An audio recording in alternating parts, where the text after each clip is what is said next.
Hey guys, so today is May the 16th, and I am one day past 5-day transfer.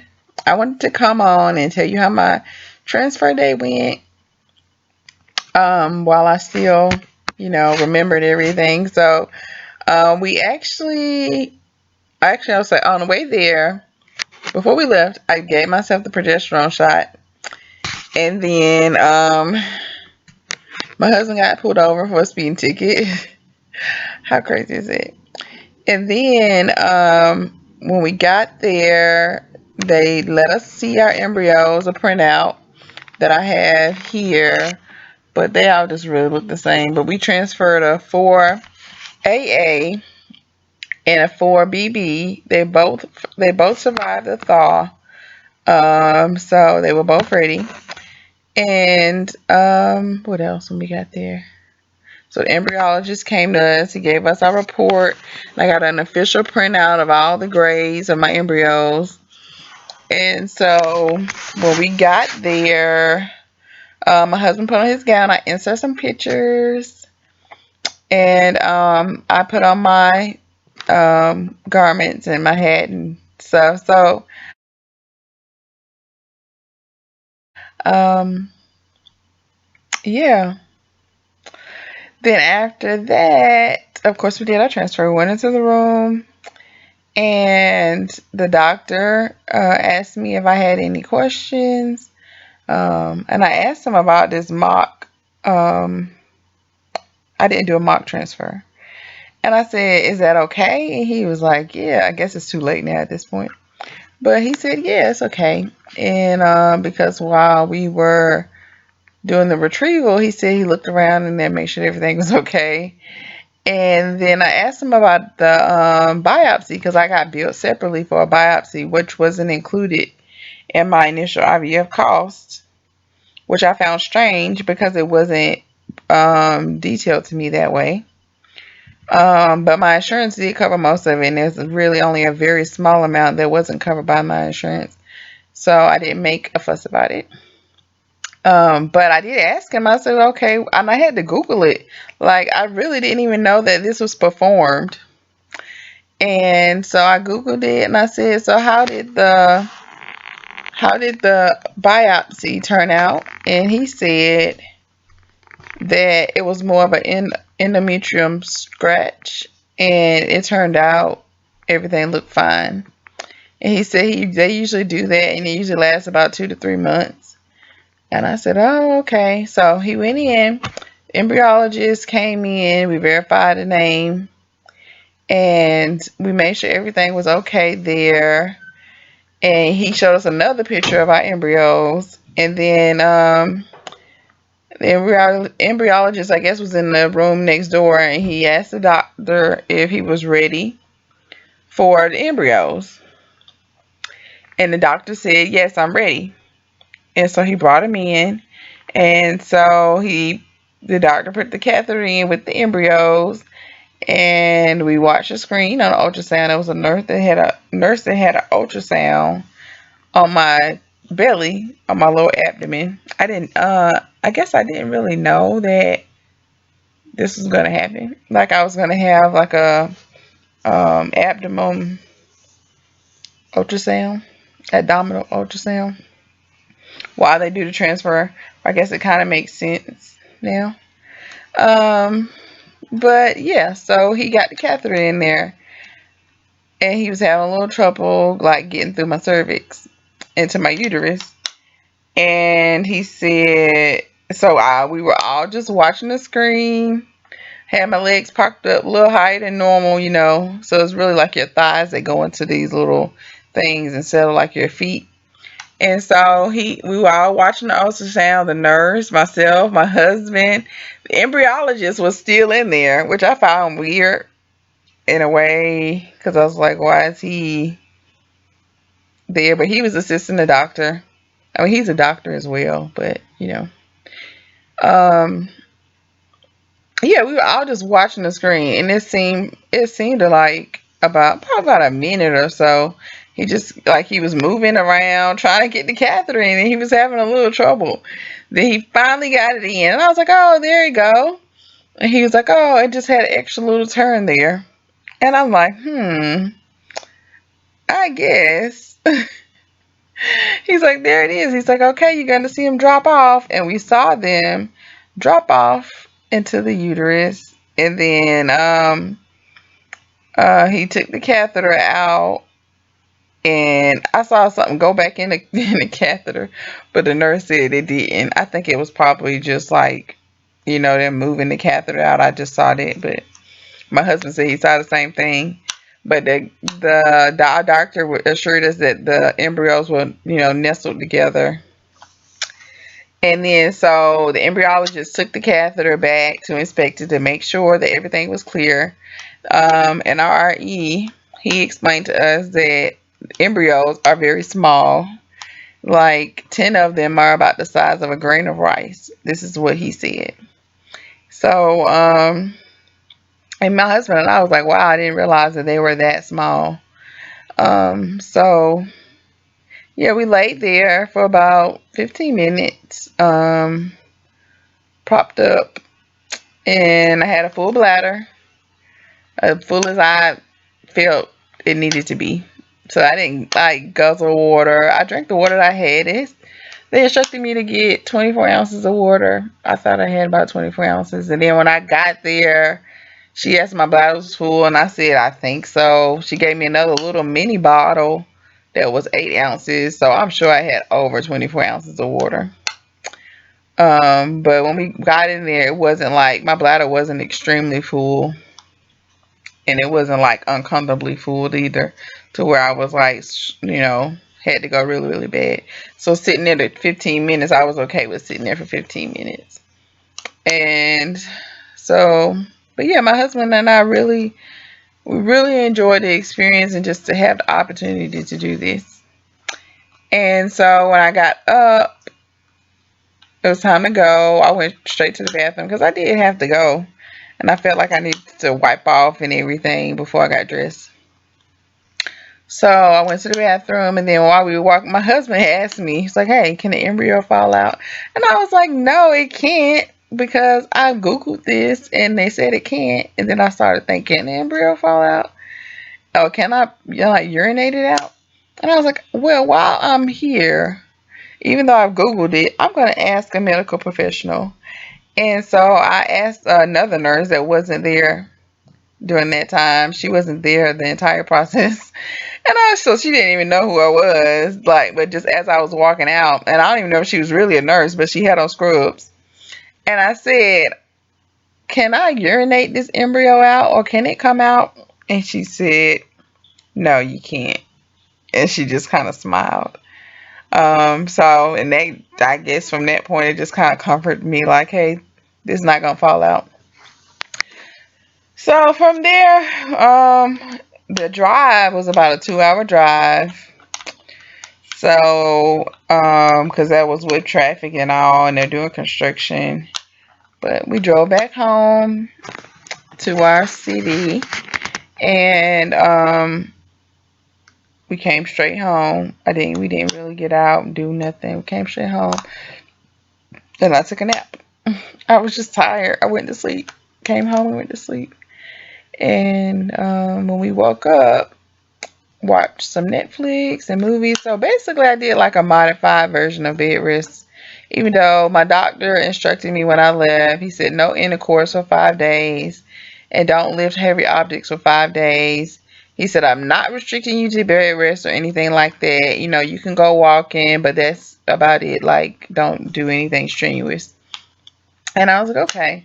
But I know that one day of bed rest would not have hurt. So I did do a modified version of bed rest, meaning I got up every now and then. I would let the dogs outside, give them their food and stuff like that. But I didn't really do much. I try not to go up and down the stairs a lot throughout the day. But I pretty much just took it easy. And so this is the day 1 day passed. So this is the day after transfer. And today I actually did get out of the house. We actually went to the AT&T store. But I told my husband that when we go in this store, if they don't have any chairs, I'm not gonna stay here because I've been in this, AT&T, well, like stores where you're just standing for hours and you're doing this whole process and you're just standing up the whole time. And I was like, I'm not gonna do that. And so basically, when we went in there, my husband took the initiative to tell this lady that I needed to sit down. She looked me from head to toe, like, "What's wrong with you?" But I said that she didn't really say it, and I verbally said, "You looking at me like, are you disabled?" And then she found me a chair though. She didn't ask any questions, and she was like, "So how far along are you?" And so technically, I don't know if I'm pregnant or not, but we are pregnant until proven otherwise, right? So I was like, well, not very far. And I just told her about this. I didn't tell her that we did a transfer. I just let her know that, the doctor just instructed me to take it easy. And, I could walk a little bit, but don't walk too much. Don't lift heavy stuff. So I just took it upon myself to, just to rest when all possible. And she said, and Kendra was like, yeah, she's over dramatic. That's my husband saying. And I was like, yeah, I am. I am. It won't hurt for me to sit down in the store. So we did the process and got new phones. We were long overdue for an update. So, or upgrade. And we got the phones, came back, went to Chick-fil-A, and I came back home. And I sat back down. So after all of that, we've done one day past transfer. And how am I feeling? Well, okay. I don't want it to be TMI, but hopefully I felt a sharp pinch this morning. Maybe it was implantation. I don't know. But I did. I felt a sharp pinch on my right side. And then since then, I've been kind of crampy. But I'm like, oh, well, I did just have a transfer. They put a catheter all the way through to my uterus. So, um, uh, yeah. But I've been avoiding like taking a bowel movement, and it hasn't been like, oh, I have to go. I really don't have to go, but so hopefully that comes easily for me. I just wanted to be an easy like bowel movement, but yeah, it's been pretty easy. I did my progesterone shot again today. My husband was off with me, and since he usually works in the mornings, he doesn't do the progesterone shot. And I've just been doing them. So, and I asked him did he want to do them since I was off these days, and he said no. So I did them. But he's still awesome. Let's see what else. Oh, so I did get a picture of the embryos settled nicely in my uterus. And I'm going to show you here. Let me see. Really no point in covering nothing up, but yeah, I know my whole name. But yeah, these are my embryos. That little white circle, if you can see, it's a very small white circle. If I let go of this computer, but if you can see the very small, wait 1 second. It'll be right there. There they are. My two little embryos snuggled together. So they're all nestled together. So, and I told my husband, hopefully they stick around. But they're there and they're inside of me. Like, and I know that, a lot of people would say, oh, well, you're not pregnant. But I don't know. I'm pregnant. I got embryos inside of me, so I'm pregnant. And until I don't. Until I know for sure that they're no longer there. But I'm just excited about the entire process, and I'm grateful. I'm blessed just to have this opportunity And I know you all are getting this like very, very late. And I'm very sorry for that, but it's just something that I had to do on my, for myself. And I did want to share it with you all, but I wanted to have the opportunity for my husband and I to have this private moment within ourselves. Like I said, some of our family know about the YouTube channel, and I love them dearly, but we're not sharing the journey with a lot of people. Well, and some people we have told about the initial start of our journey, um, but we haven't told them when we're going to transfer. No one knew about this transfer outside of my husband and I. The date just so happened it did fall on our anniversary as well. So our anniversary was yesterday. I guess I should have led with that. Anniversary was yesterday. And so when I took off for Wednesday and Thursday, it wasn't unusual because it was also our anniversary. So no one really questioned that. And like I said, it's not that we're ashamed, because we're not. But we don't want an invasion of privacy. We want to have these intimate moments within ourselves for this moment. But I did share the retrieval with some of my family members, and also, and I left it up to my husband to share with his, blood family members and those that were related to him on his side of the family, um, because I don't know how he feels about that. Like, we had some in-laws here visiting during the process of, you know, doing doing the entire process, really. And I started to share because it was National Infertility Awareness Week, and I was, just excited about it. We'd done it. We completed egg retrieval. We had our frozen embryos, and so I wanted to share with some people, very close family. And so when my in-laws came over, my brother-in-law and my father-in-law and them, and I started to tell them, but I'm like, that's my husband's place to tell them that, because he may not be ready for that. So, and that's why I have chosen, to kind of keep my journey private, but I do want to still share it to give others hope out there.